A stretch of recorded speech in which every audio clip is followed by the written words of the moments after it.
let's get YouTube rolling, and we'll make sure Facebook's rolling, and Instagram as always. There we are.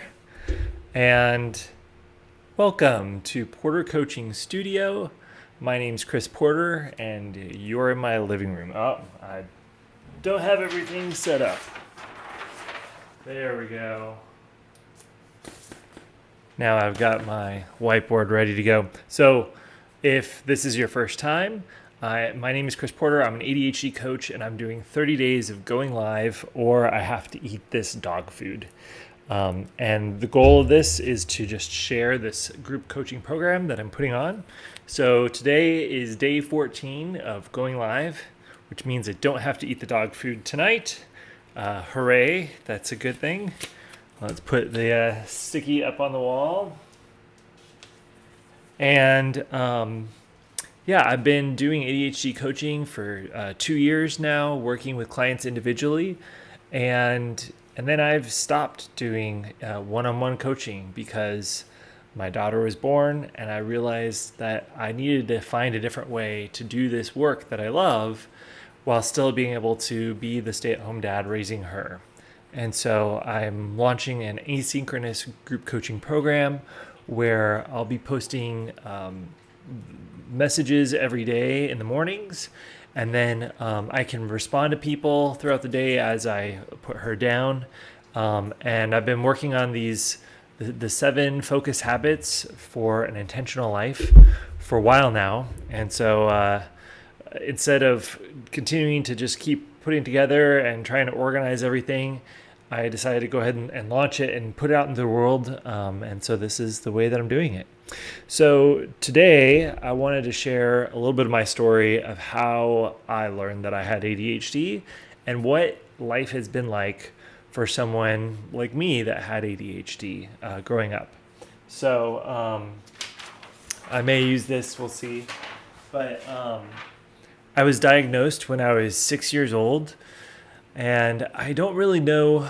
I'd have to talk to my mom about like all of the reasons why they diagnosed me. I don't remember all of it, but I do remember sitting down and trying to focus, and I just had the hardest time just even sitting in my seat. My parents homeschooled us for a while, and I remember having this like metal chair with like a wooden seat, and it was like something you might have seen in the classrooms in the 1940s or 50s. And we had 2 of those in the living room that we would pull out every day and sit down, and my mom called it Sunshine Academy. And so we would sit down and start working. But I had the hardest time staying focused, and I was constantly distracted, and would just get up and not even realize I was getting up, or that I was breaking the rules. They took me to a psychologist, and the tests came back that I was definitely, back then they called it ADD, so I was ADD, which is the inattentive type, not necessarily the hyperactive type. And then I was also slightly dyslexic. I was like on the borderline, which apparently that can happen for people with ADHD because we sometimes flip things, or the attention to detail is not always there. And so it can sometimes look like dyslexia, and dyslexia can be a comorbidity of ADHD. So I never went back to find out more if I had dyslexia, but I definitely had a hard time reading. I just had a crazy difficult time sitting down and focusing on anything that I wasn't super interested in. So one of the things my mom did was talk to some teacher friends, and they all said, just find something that he enjoys reading and let him read that. And that will be the gateway into learning how to read better and also learning how to spell, because I was a horrible speller. So my grandfather heard about this, and they got me Popular Science magazine. And I would just pore over that, and I would read it cover to cover, and then I would read it again and read it again. And I can still remember some of those articles. I remember reading about cell phones back, in the the 90s before they really launched, and how, oh, like that's crazy. You'd be able to take a phone call from your car. So yeah, then I think fast forward to when I was around 12 years old, I was being homeschooled again, and I was homeschooled probably half my, you know, schooling career up until college. And so I was sitting in the family room in front of our Mac computer, and my mom had given me a writing assignment and said, "You need to sit here until you've got written a page." And so I sat there and I didn't get up, but she came back after an hour because she had set a timer, and literally the page was blank. And I hadn't done anything else. I hadn't opened any of the programs, but I just hadn't written anything because I was distracted. I couldn't think. I was like, worried, you know, just all this stuff that was coming through my brain. And so then she asked me like, what were you doing? Or like, what was going on in your head? Well, I was thinking about this, and then I thought about the story, and then my brain went to this other idea, and then I was all over the place, and I had these 5 different ideas for stories, and so I wasn't sure which one would best. And then I kind of forgot the instructions that you gave me, and so then I wasn't sure which ones would fit with the instructions that you had given me. So yeah, that was really challenging. I can also remember, I don't know how old you are when you're in the 6th and 7th grade, but I was at a private school, and I don't remember which grade, if it was 6th or 7th. I think it might have been 7th that I almost failed out of that school. I think I got like 3 Fs. And then I went on to the next grade, and I was still struggling. And I had ADHD, and I did get medicated for those 2 years. I was on Ritalin. We went to our family care provider, primary care provider, and I didn't like Ritalin back then because I saw it as like a drug-induced handcuffs. Like it changed the way my brain worked.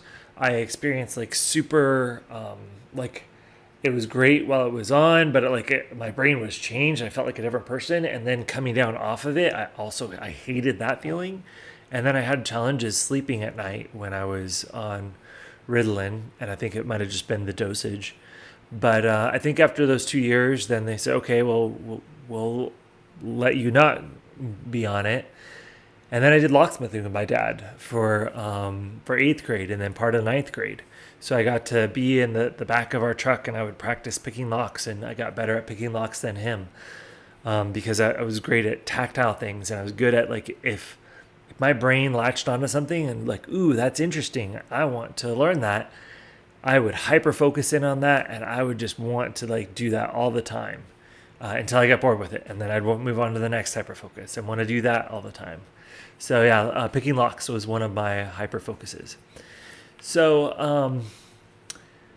I'm just thinking about like all the different like factors. Like I remember teaching myself how to juggle back then, just using it was like an apricot tree, so I would juggle the apricots and the grapefruits that we had. I thought I was going to be an inventor, so I would always come up with all sorts of crazy ideas. I would dig holes, and then I remember building this contraption where I put like a ball on the one end of a stick, and then I had a lever, and so then I'd stomp on the stick, and then I could hit the ball. And so it was like, oh, this is cool. I can like play baseball with myself just by using this whole contraption. So I remember as a kid, back at one of our houses, I didn't want to have to get up to turn on or off the lights. And so I rigged my whole bedroom to have strings on both sides of the switch. And the switches were ones that were like stuck out kind of far. So I taped string to it. And I could pull one string and that would turn it off, and the other string and it would turn it on. And so I could rig all of that up for my bedroom.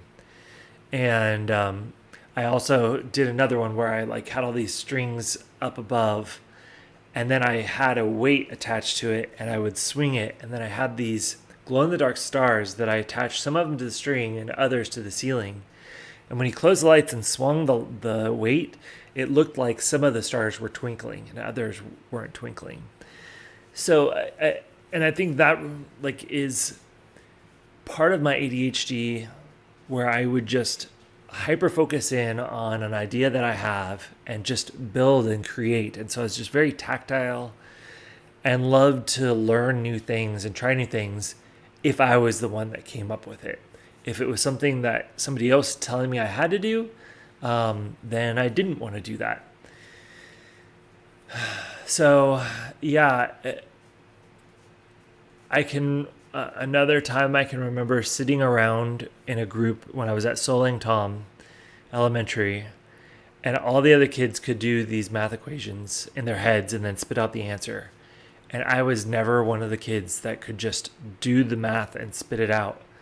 And it felt so weird to be like isolated and like, what's wrong with me that I can't do this thing that all the other kids can be doing? And so yeah, ADHD was very isolating for me because I just felt different. There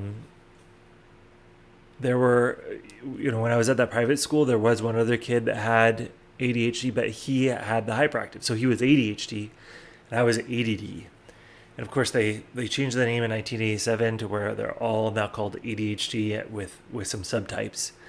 But yeah, so even him, like I didn't necessarily like connect with him because he was way more hyperactive, and I was just kind of, I would just sit and zone out and not necessarily like always be hyperactive. I was sometimes hyperactive. So yeah. School was difficult for me. I didn't feel intelligent in school until I went to college. And I think the first time I felt like, oh, I really have some skills was in my astronomy class. And my teacher would allow us to do extra assignments. And I just fell in love with astronomy, partly because of this teacher, and that I could go to a library and check out books. And then, hey, can I write a report about black holes? Like, yeah, of course. And so then I'd get extra credit. So I think I got like 105 or 107% in that class. And then I went on to take more astronomy classes. And then when I was at Pima and then I transferred to U of A, they saw the 5 times that I had failed out of managerial accounting, and then finally passed it on the 6th time. They're like, wow, you really don't like managerial accounting, do you? And I was like, no, I hate it. But I'm okay at it now. So yeah, those are just some of the parts of my life of having ADHD and what it was like for me. And I think it would be beneficial to like tie those together more and to pull out some threads and some commonalities. But as I've talked to other people that have ADHD, there are definitely some similarities that I have with other people that have it. And it's nice to be able to talk to other people that have it, to like kind of discover or remember parts of our stories that I've forgotten, and then realize like, oh yeah, that's right, I did that too. That's crazy. Like our experiences were very similar. So yeah, I think that's everything I want to share about my story so far.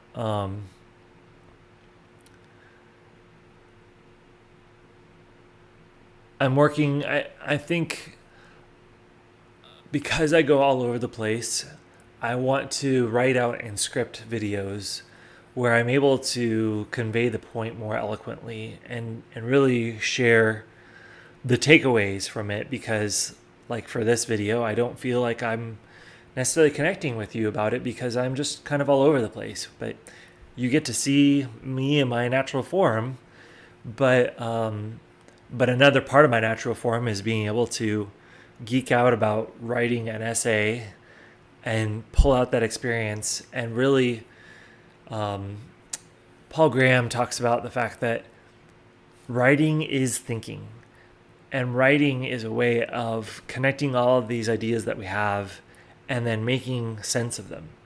And so I don't know that I've made sense of my story. And so I want to like be able to share like what are the takeaways or what are the things about my story that I want you to know. So yeah, I'm looking forward to taking some time and to like crafting better takeaways and just a clear communication around my story and ADHD. But part of it also is just getting out there, communicating stuff. And so, like, okay, yeah, I need to work on what is my story and what are the thread that connects all of these ideas together. But I'm glad that I went live today, and I look forward to seeing you tomorrow, so that way I don't have to eat dog food. And yeah, my usual ask, if this resonates with you, if you want to learn more about the group coaching program that I'll be launching at the end of this live stream, these 30 days, I'd love for you to join the group coaching program, or at least hear more by signing up on the wait list. And if you do sign up while I'm in this 30 days of going live, then I will give you a 50% discount off of the cost of the program. So, of course, I don't have all of the pricing yet, but I'll be sharing that for anybody that signs up on the wait list. And yeah, thanks for watching. Thanks for checking these out, because knowing that people are watching these helps me to go live. It helps me to communicate all this stuff that I have in me, and hopefully at the end of the day to be able to help more people like me that have ADHD. So yeah, thanks so much. Have a good night. Cheers. Yep, I'm going to end you, Facebook. Stop streaming.